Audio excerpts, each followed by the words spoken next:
My daughter asked my girlfriend to sign the school form while I was still carrying a crate of repaired books into the library. I am Owen Mercer, Nora's father and the owner of Mercer Bindery. Helena Vale had been my girlfriend for 11 months, though most people in the room knew her only as the CEO whose company sponsored Friday's family reading night. Nora held out her short purple pencil. Helena read the choices, pressed the tip into the box marked Mother, and made a check. The crate shifted against my ribs. Helena, she looked at me across a low table crowded with paper stars and blunt scissors.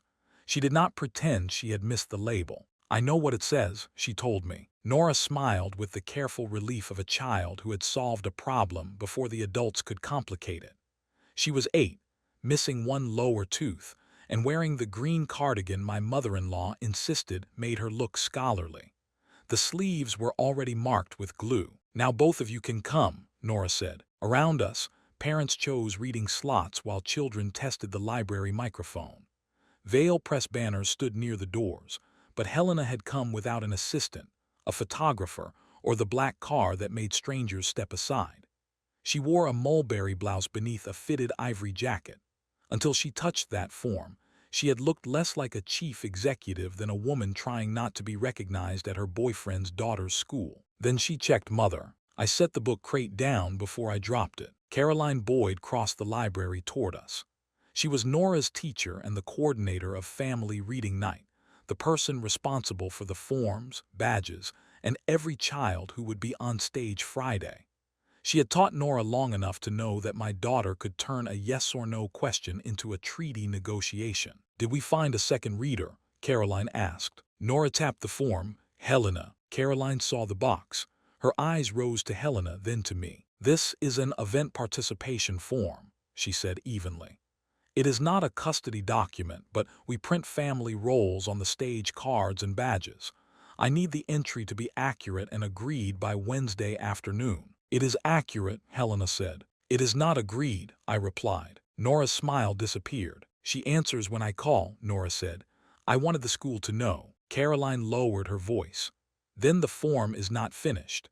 Nora, would you help Louis test the green microphone? He needs someone who knows the first paragraph." Nora understood the dismissal. She also understood that refusing it would make the adults worse. She tucked the purple pencil behind one ear and carried her book toward the stage. Helena watched her go. "You could have waited 10 seconds before making her think she did something wrong. You could have waited 1 second before claiming to be her mother." The words came out harder than I intended. Helena's face did not change, but her fingers flattened the form against the table. I did not claim Claire never existed. Hearing my late wife's name in Helena's mouth still touched a place in me that did not know whether to open or defend itself. Claire had been gone for 5 years. Nora remembered the tune of her laugh and the way she cut sandwiches into uneven moons. She did not remember enough to protect those memories from whatever the adults built around them. "That box is not yours because you are dating me," I said. "No, it is not." Helena looked toward Nora. "But I am tired of being your boss whenever someone asks who I am. You are my girlfriend. In your kitchen, after the curtains are closed." That was unfair, which did not make it false. We had met when Vale Press sent a 19th century atlas to my bindery with rain damage. Helena arrived expecting a vendor. She stayed 3 hours asking why old paper survived some kinds of neglect and not others. 11 months later, she kept a toothbrush in my bathroom and a spare pair of shoes beneath the kitchen bench. At school events, she was still introduced as the sponsor. I picked up the form. The check was small and dark. Nora had sharpened the pencil with a kitchen knife after losing the plastic sharpener I bought her.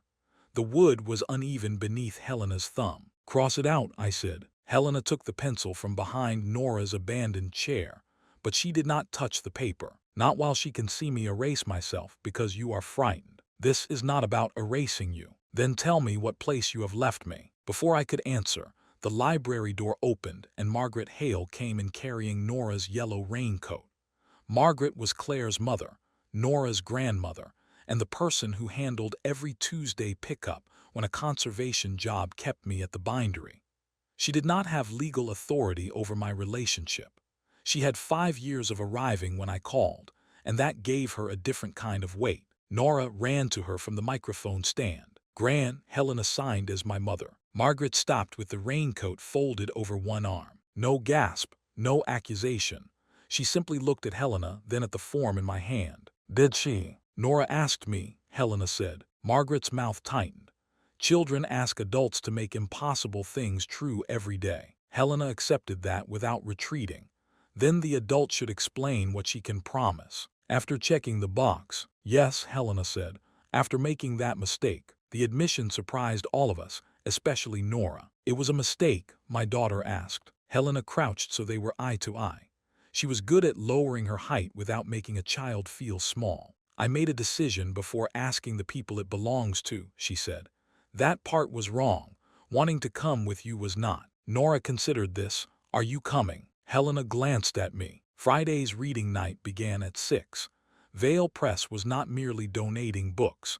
Helena was expected to open a broadcast announcing her company's largest acquisition in 6 years at the same hour.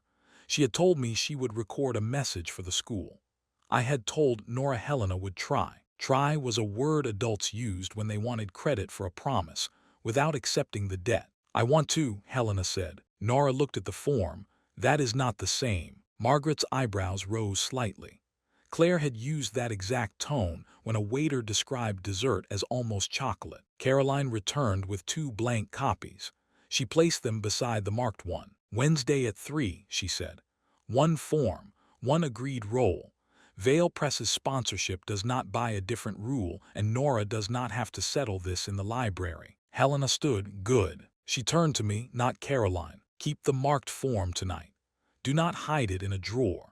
Decide whether you object to the word because I have not earned it, or because no one is ever allowed to earn it. Margaret drew Nora close, protective but not triumphant. I slid the form into the atlas crate. The cream paper rested on top of books I knew how to repair. Torn hinges, broken thread, water-stained pages, damage with names. Nora took Helena's hand with one of hers, and Margaret's with the other. Can we still get cocoa? She asked. Margaret and Helena looked across her at each other. If your father is paying, Margaret said. It was the nearest thing to a ceasefire available. I carried the crate out to the wet parking lot. Behind me, Helena held the school door for Margaret. Nora walked between them, speaking to both and waiting for neither. The form in my crate had to be corrected by Wednesday. The harder question was whether I had spent 11 months leaving Helena no truthful box to check. Mercer Bindery occupied the ground floor of a narrow brick building 3 streets from Nora's school. The front room smelled of paste, cloth, and old dust. The back room held our kitchen table because Nora and I lived upstairs and had stopped pretending work ended at the staircase. On Monday night, the marked form sat between a bowl of tomato soup and Margaret's untouched bread. Nora had gone upstairs to find pajamas for the stuffed fox Helena gave her last winter. Margaret waited until the floorboards creaked overhead before speaking. Claire is not a vacancy. I have never treated her as one. Does Helena? She said she made a mistake. Margaret pressed one finger beside the check without touching it. Powerful people call something a mistake when they discover another person can say no. I leaned back. Helena came to a school library alone. She did not send a lawyer to define motherhood. That is a low standard, Owen.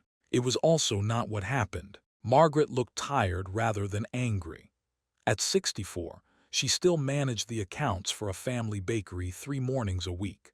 She had no interest in Vale money and no patience for my habit of defending Helena only after allowing someone else to attack her. You bring that woman into Nora's home, she said.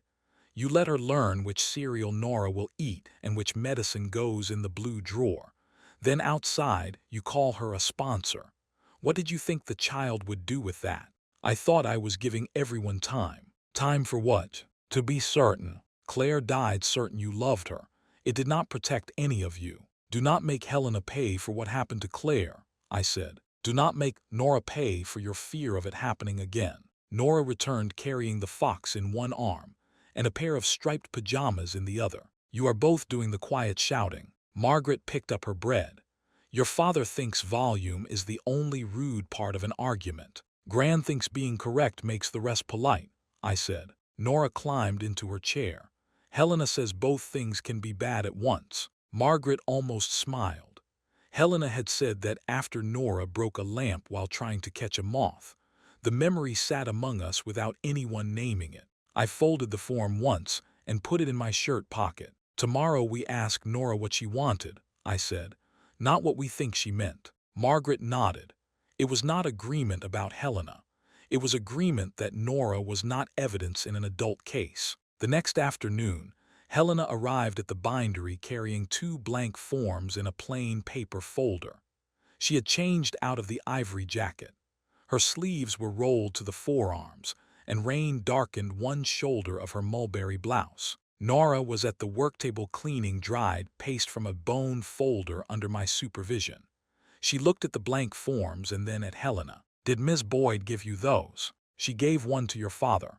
I printed another in case he spilled soup on his." "He did not." "Then I have underestimated him." "You usually do," Nora said. Helena placed the papers on a dry corner of the table. "May I ask why you gave me the first one?" Nora pushed a curl away from her eyes with the back of her wrist. "Gran comes when Dad is working. Dad comes when I am sick. You came when I called about the moth." "I remember the moth. You brought the wrong lamp." "I brought a better lamp. It was a desk lamp. The moth was on a desk." Nora gave her the look she reserved for adults who built an argument out of furniture. "At school they ask what people are," she said. "Gran is my gran, Dad is my dad.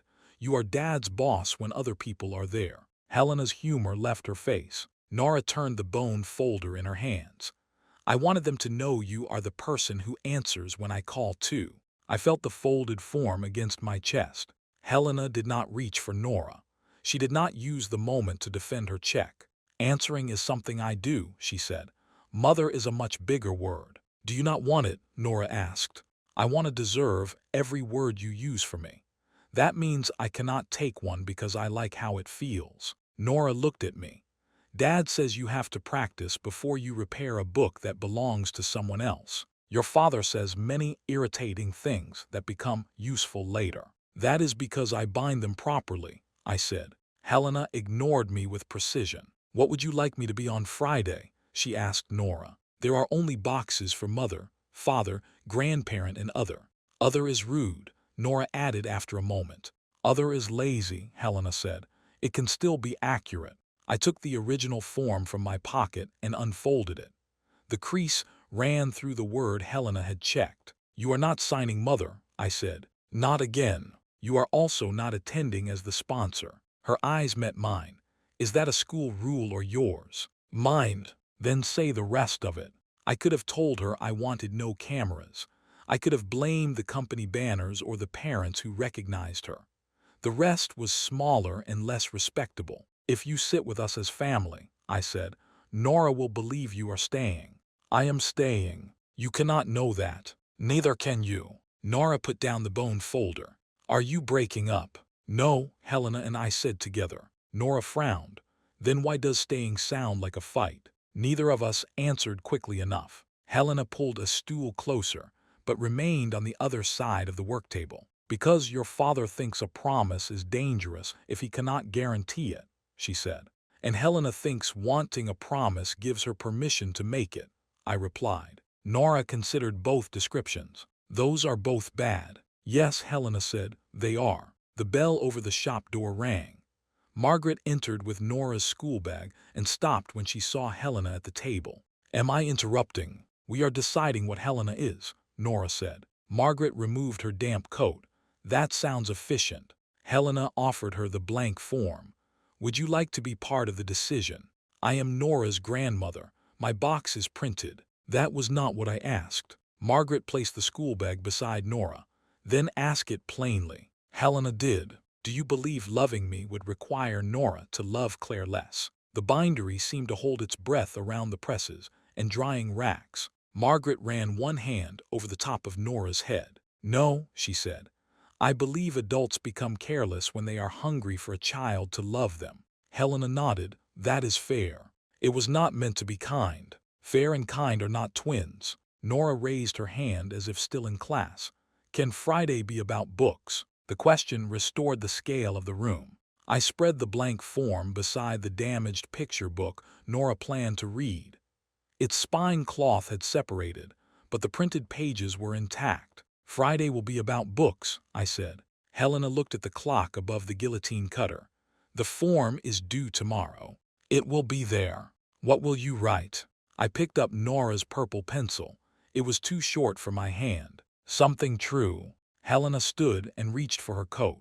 Truth is not improved by being late, Owen. She kissed Nora's forehead, nodded to Margaret, and left without asking me to walk her to the door. The blank form remained on the table. For the first time, the empty space beside the printed boxes looked less like protection and more like a place I had refused to name. On Tuesday evening, Helena returned with a stack of damaged picture books instead of an argument. Vale Press Warehouse returns, she said, setting them beside my press. The school needs 12 more for Friday. These have loose cases, not missing pages. I examined the top volume.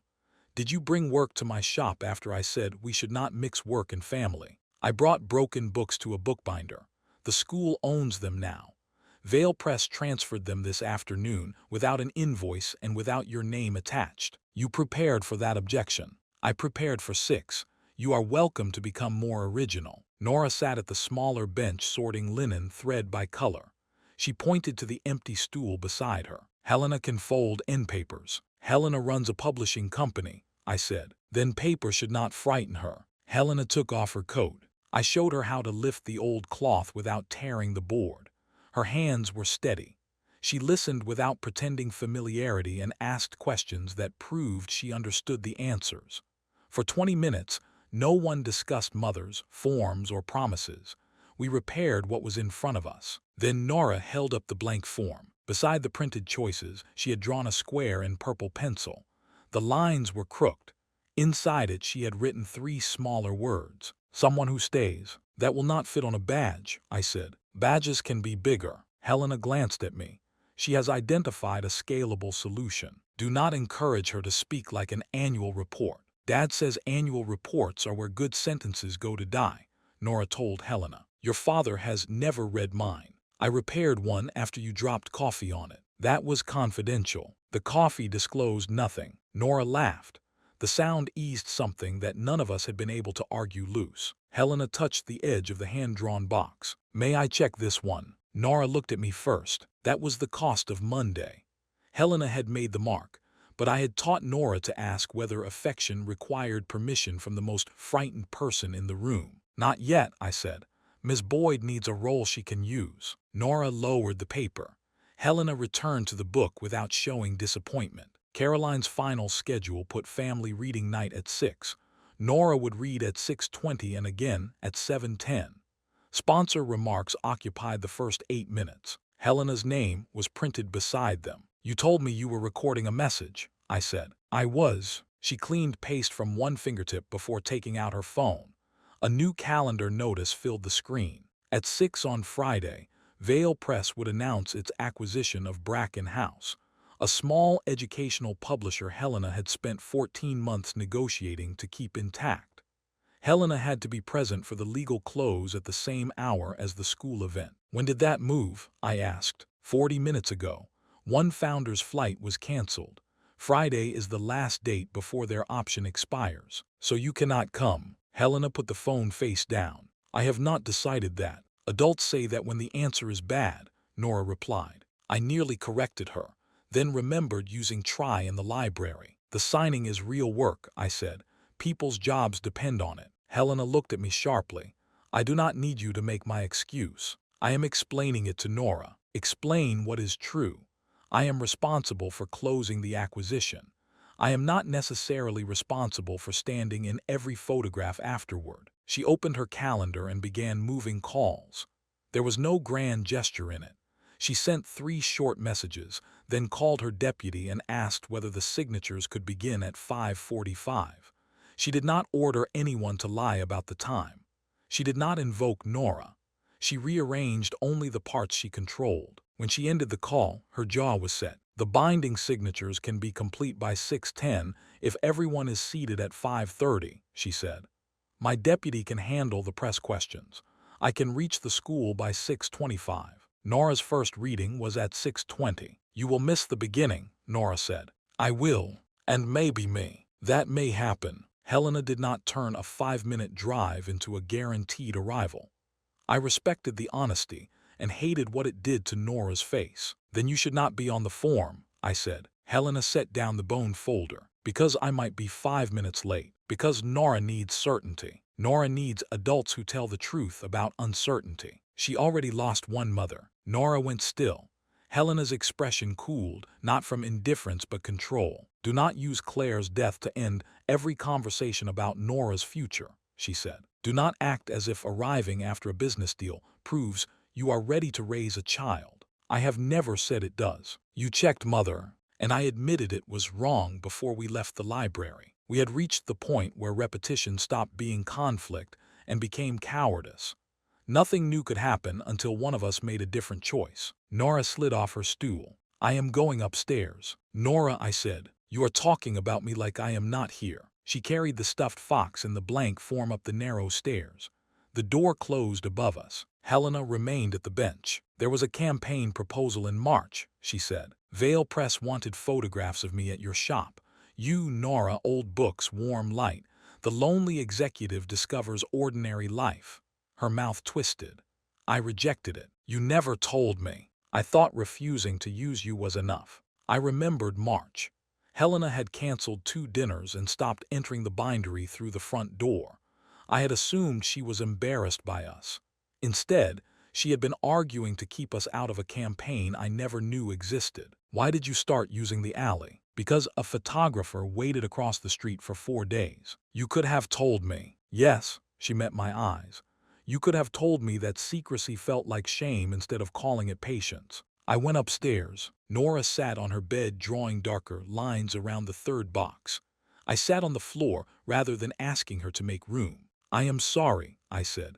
You were here and I spoke as if you were a problem Helena and I had to solve. Am I allowed to want her? The question stripped away every sophisticated defense I had built. You are. Are you? More than I have admitted. Then why do you keep making her leave? I looked at the purple square. Because if I call something permanent, I start imagining how it could end. Nora leaned against the bed frame. Everything ends. She said it without drama. Children learn brutal facts early and spend years watching adults negotiate with them. That does not mean nothing starts, she added. I took the form downstairs. Helena had finished casing in the first repaired book. She did not look up when I placed the paper beside it. Under other, I wrote Helena Vale. Then in the description line, I printed family guest. It is smaller than the word you checked, I said. Helena read it. It is also true. If you accept it. She picked up Nora's purple pencil, but paused before touching the page. Does Nora accept it? Ask her. Nora had followed me down. She stood at the foot of the stairs listening. For Friday, she said, family guest is true. Helena checked the box marked other and signed beside the role I had written. The form was due the next afternoon.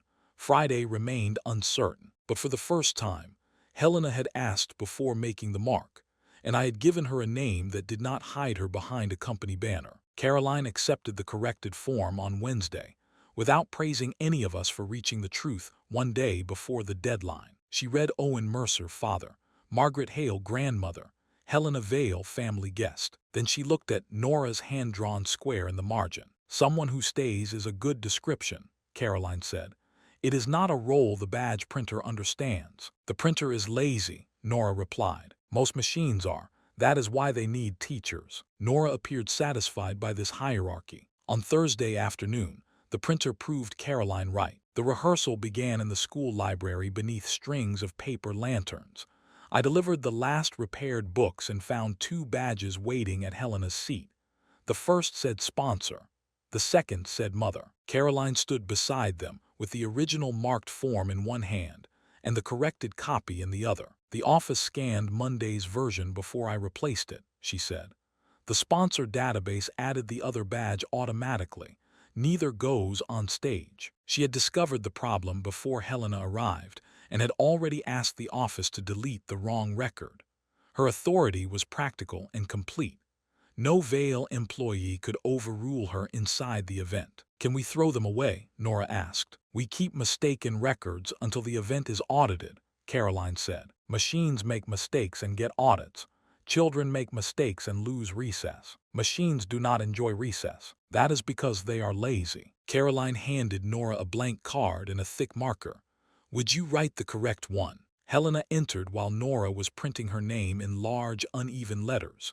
She had come from the Vale Press office in a black skirt and deep mulberry blouse, carrying her ivory jacket over one arm. Several parents noticed her. She noticed Nora. Nora held up the handwritten card. Family guest. Helena smiled. That is excellent lettering. The Y is falling over. It knows where it wants to go. Caroline showed her the two wrong badges and explained what happened. Helena did not touch the mother badge. She picked up the sponsor card by one corner and gave it back. Vale Press can remain on the banners because the grant agreement was signed in January, she said. I will not wear the company badge at Nora's table. The opening schedule still lists sponsor remarks, Caroline said. My deputy can deliver them, or you can remove them. The books do not become less donated if no executive speaks first. Caroline considered her. Remove them. Agreed. The decision cost Helena 8 minutes of controlled publicity and bought Nora nothing except an event that began with a child instead of a company. That was why I believed it. Rehearsal started. Nora stood at the green microphone and opened the picture book Helena had helped repair. The cover showed a badger carrying a door through a forest because he believed a house was wherever the door stood. Halfway through, Nora lost her place. Helena knew the missing line. She did not call it from the audience. She pointed to the top of the page and waited until Nora found it herself. Margaret arrived during the second run carrying another book in a faded cloth bag. It had belonged to Claire, a collection of animal stories, with Nora's mother's name written inside in 12-year-old handwriting. Nora asked to read one from this, Margaret said to me. I opened the bag. The book's red cloth was worn pale at the corners. It is too fragile for the stand. Then repair it. By tomorrow, you tell everyone damage with a deadline is still damage. Now you have both. Helena joined us but stopped at a respectful distance. Margaret took the book from the bag and offered it to her. Claire read the fox story whenever she was frightened, she said. Nora wants you to hear it before Friday. Helena accepted the book with both hands. Thank you. This is not permission to replace her. I would not accept that permission if you offered it. Margaret's eyes shone, but her voice remained level. Good. They sat together in the second row while Nora read. Helena followed the page. Margaret watched Helena listening. For several minutes, memory and possibility occupied neighboring chairs without asking one to leave. Then a father I recognized from morning drop-off stopped beside me. He nodded toward Helena. Did not realize Nora had a new mother, he said. He was making conversation, not policy. He did not know Claire or the marked form. I could have answered with the truth we had written together. Instead, the word new struck the old defensive place in me. She does not, I said. Helena is my girlfriend, that is all. Helena heard me. So did Nora. The father muttered an apology and moved away. No crowd turned. No one gasped. The injury remained precisely the size of my sentence. Helena rose from beside Margaret. That is all, she asked. I was correcting him. You corrected him by reducing me. He called you Nora's mother, and the form calls me family guest. You could have used the truth. Nora closed Claire's book. You said she was family yesterday. I said she was a family guest for Friday. The distinction sounded cowardly once spoken aloud. Helena removed Nora's handwritten badge from the table. She did not tear it or put it on. I will not arrive at a child's event to prove I can overcome her father's refusal, she said. If you want me there as your partner, ask me. If you want me there because Nora wants me and you cannot bear to disappoint her, that is not enough. Your acquisition closes at the same time. That is my conflict to handle. And this is mine. It is. She gave the handwritten badge to Caroline. Keep my place only if Owen confirms it before Friday afternoon. Otherwise, seat Margaret beside him. Caroline nodded. I will not make Nora negotiate the seating. Thank you. Helena knelt beside Nora. I am going to finish my work tomorrow. I also want to hear you read. Neither promise allows me to force your father to call me something he does not mean. Nora's eyes were wet. He means things late. He does. That is also bad. It can be. Helena kissed the top of her head and left the library. I followed her into the hall. You checked mother without asking, I said. Now you are making me responsible for whether you come at all. She turned. I took too much power on Monday. I am giving the decision back. Do not confuse that with punishment. What if I am not ready to promise what you want? Then promise what you can defend in daylight. She walked toward the stairs. I went back into the library. Margaret sat beside Nora, one hand over Claire's closed book. Caroline adjusted microphone height at the stage. The empty chair meant for Helena stood at the aisle with no badge on it. Nora had placed the repaired Badger book on the seat, as if a story could reserve the place without choosing the person. The cover faced the door. Friday at 6, Helena would be signing an acquisition across town. Whether she came afterward no longer depended on traffic, a company schedule, or Nora's handwritten square. It depended on whether I could invite her without calling her my boss, my daughter's wish, or a temporary guest in the life we already shared. Friday arrived without producing a better version of me. I spent the morning repairing Claire's childhood book. The old sewing was sound, so I did not replace it. I lifted the worn cloth, reinforced the hinge beneath it, and laid the original fabric back down. Margaret watched from the other side of the bench. "You know that is not subtle," she said. "It is conservation. It is a metaphor wearing paste. Then it should stop moving while the adhesive dries." She smiled despite herself. At 2, Caroline sent a message asking whether Helena's chair should remain. I read it 3 times. Nora was upstairs changing into the green dress Claire had bought one size too large at a church sale and never lived to see her wear. The hem had been altered twice. Margaret had sewn a small fox inside the pocket where no audience could see it. I answered Caroline, "Keep the chair." Then I opened my conversation with Helena. For 11 months, our messages had been practical whenever I felt vulnerable. "Do you need dinner?" I had built intimacy out of logistics and expected Helena to infer the promise underneath. I typed, deleted, and started again. "Come as Helena. Come as the woman I love and the person Nora trusts, not as my boss, not as the sponsor, and not as Claire's replacement. I should have said partner yesterday. I mean it today. Your chair is beside mine if you still want it." I sent it before I could improve the courage out of it. Helena did not answer. At 5:30, she was seated in a Vail press conference studio across town. I knew because the acquisition had been announced publicly for that hour. The founders of Bracken House had flown in with their attorneys and senior editors.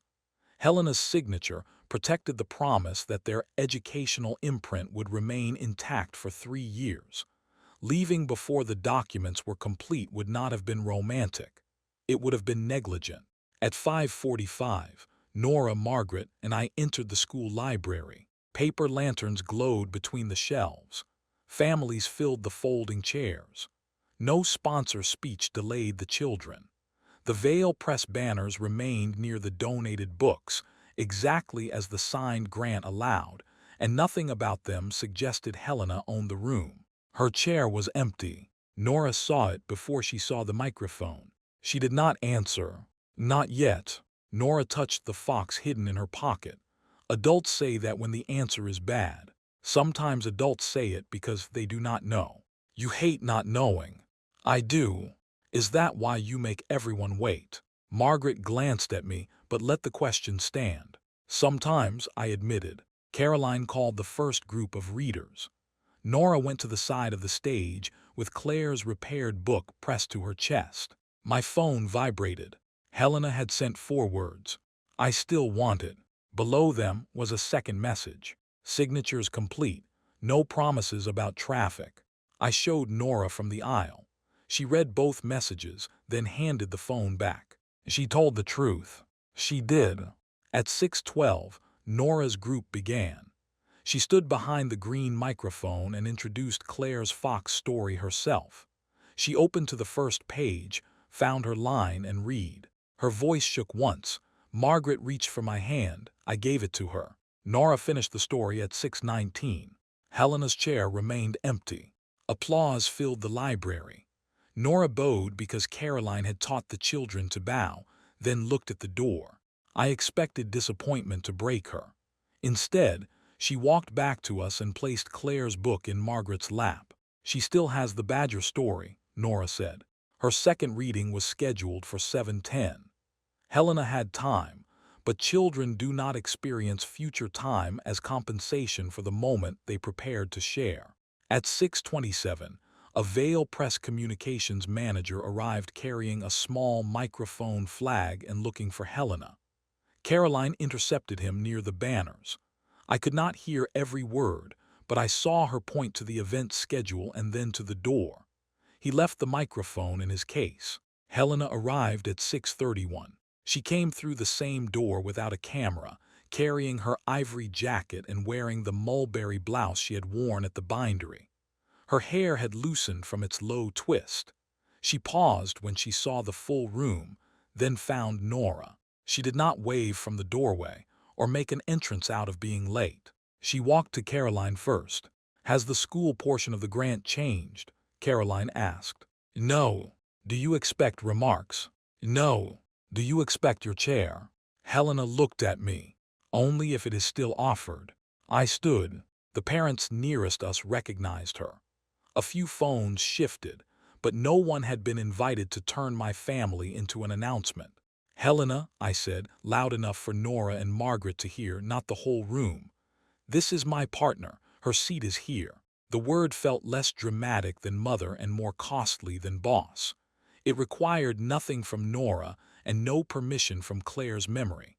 It told the truth about Helena and me. Margaret moved her handbag from the chair between us. Helena sat. "You missed the fox," Nora told her. "I did. It was the important one." "I know that too." Helena did not offer a gift, an excuse, or a private encore as if those could replace the missed reading. "Will you tell me where your voice shook?" she asked. Nora pointed to a line in Claire's book. Helena read it silently. Margaret watched her, then turned the page and showed her the 12-year-old signature inside. At 7:10, Nora returned to the stage with the repaired Badger book. This one had a new linen hinge beneath its original cover. The Badger spent the story carrying a door through the forest until he learned that shelter was not the wood he dragged behind him. It was the animals who opened space when he arrived. Nora read the last line looking at Helena. When applause ended, she brought the book and the cream form to our row. Caroline had placed the correct copy in a clear event folder. Nora held out the purple pencil. "It still says family guest," she said. "That is what we agreed," Helena replied. "Do you still want it?" Helena looked at me. This time she waited. I nodded. She looked at Margaret. Margaret rested one hand on Claire's book. "A guest can be invited again." Then Helena looked at Nora. "Yes," Nora said. Helena darkened the check beside other and traced the words family guest once, slowly, with Nora's purple pencil. She did not touch the faded mother check on the invalid form beneath it. The communications manager returned near the end and asked whether Helena would stand beside the donated book display for one photograph. She declined. "The grant has its own record," she said. "Tonight belongs to the readers." There was no applause for that choice. Most of the room never knew she made it. After the final child read, families folded chairs and collected coats. I packed the repaired books into 2 crates. Helena took the heavier one before I could object. "This does not make you a bookbinder," I told her. "No, it makes me the person carrying your books." Nora slipped one hand into hers. "Family guest," she corrected. Helena squeezed her fingers. "For tonight." Outside, rain shone beneath the school lamps. Margaret opened her umbrella over Nora. Helena and I walked beside them carrying equal weight. The public moment was over. No box had made us a family, and no speech had solved what came next. But I had invited Helena in my own name. She had accepted the smaller, honest role when the larger one would have looked better.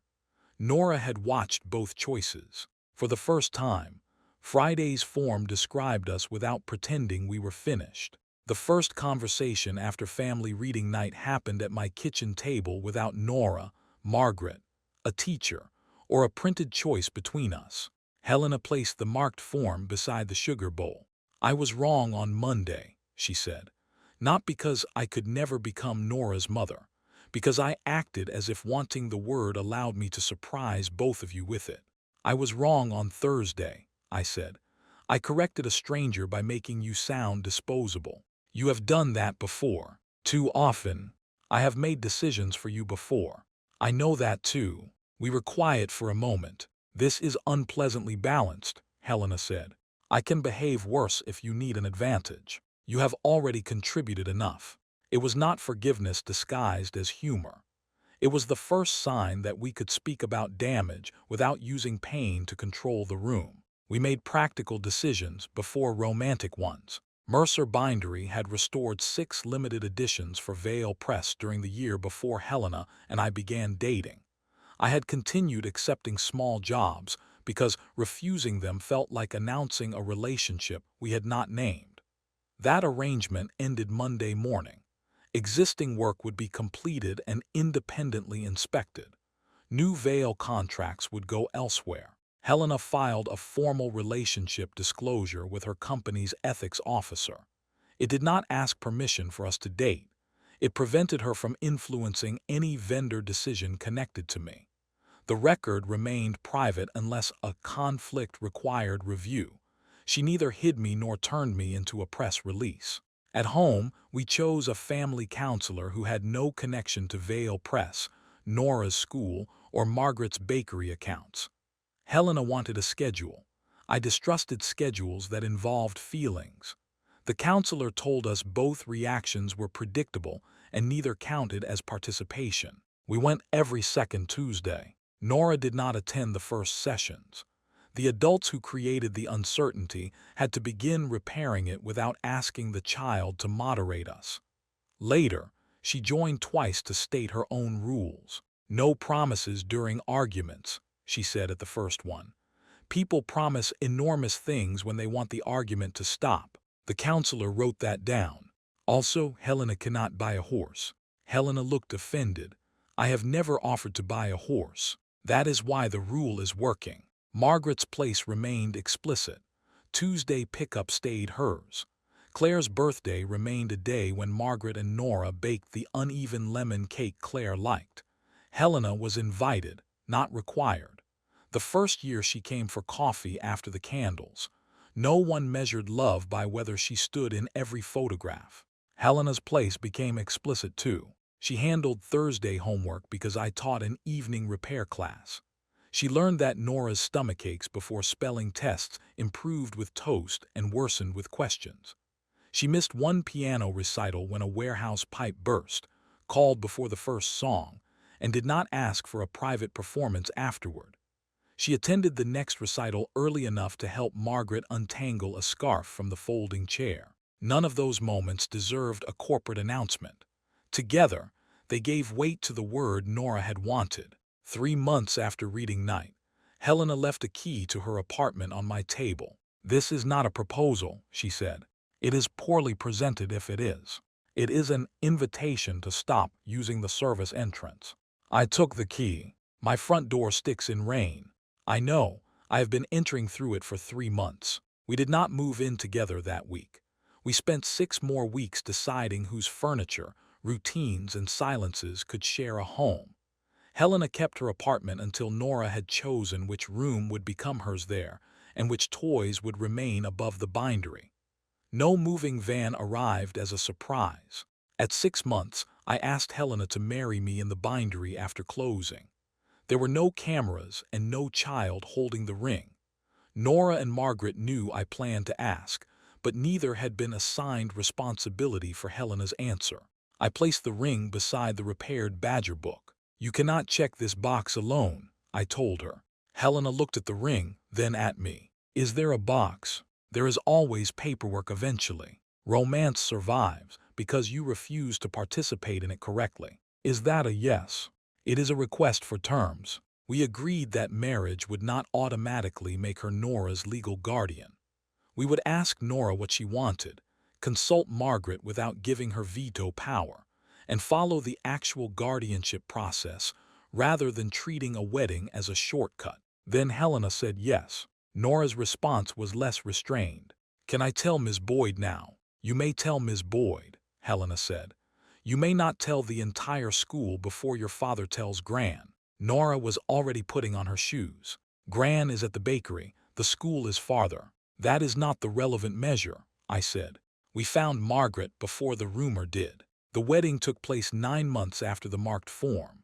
It was small, held in the courtyard behind the bindery, with Claire's mother in the first row and Claire's book on a shelf inside, not displayed as a symbol for guests to interpret. Nora carried no sign asking for a mother. She carried the rings because she wanted a job and because Margaret sewed a pocket deep enough that she could not drop them. Afterward, Helena applied to become Nora's legal guardian with the same care she brought to an acquisition, and none of the publicity. Nora spoke privately to the appointed family assessor. Margaret submitted a statement that honored Claire and supported Helena without pretending grief had ended. The process took months. It included questions none of us could answer with love alone: school decisions, medical authority, financial responsibility, contact if the marriage failed. Helena did not resent the questions. She had learned what a box could conceal. 1 year after the first family reading night, Nora brought home another cream form. The school had revised it: parent or guardian, grandparent, family guest, other.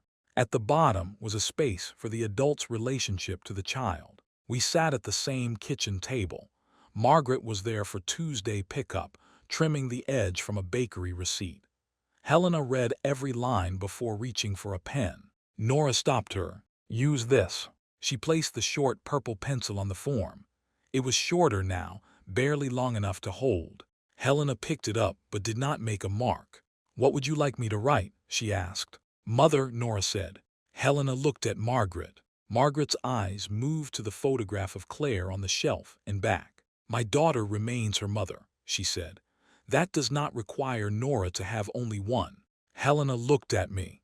On Monday in the library, I had reacted as if permission could protect us from loss. A year later, permission meant something else.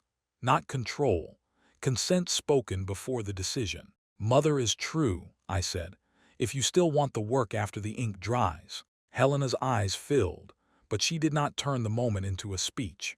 "I do." She checked parent or guardian. On the relationship line, she wrote mother with Nora's purple pencil. The point snapped on the final letter. Nora laughed. Margaret found the sharpener. I brushed the graphite dust away without smearing the word. The first time Helena checked mother, she had moved faster than the family she wanted. This time, she waited until all of us were at the table, and the word belonged to the life we had already made.